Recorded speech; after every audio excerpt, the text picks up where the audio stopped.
হঠাৎ অপবিশ্বাস ঈদের তৃতীয় দিনে এসে বিয়ের সাজে ধরা দিলেন। এ নিয়ে বিস্তারিত জানতে ভিডিওটি না টেনে দেখতে থাকুন।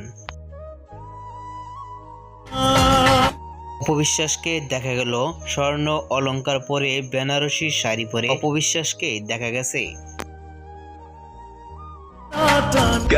অনেক সুন্দর লুকে অপবিশ্বাসকে গালে হাত দিয়ে দেখা গেছে অপবিশ্বাসকে অন্যদিকে তাকিয়ে থাকতে।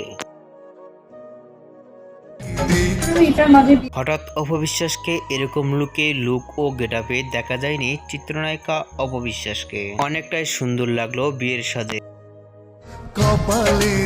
ভিডিওটি ইতিমধ্যে সোশ্যাল মিডিয়ায় ভাইরাল হয়ে পড়ছে নেট দুনিয়ায়। অপবিশ্বাসে বিয়ের সাজে দেখে আপনাদের কি মন্তব্য নিচে কমেন্ট বক্সে জানিয়ে দিন। নিত্য নতুন ভিডিও পেতে চ্যানেলটি সাবস্ক্রাইব করে পাশে থাকা বেলটি বাজিয়ে দিন। পুরো ভিডিওটি দেখার জন্য অসংখ্য ধন্যবাদ।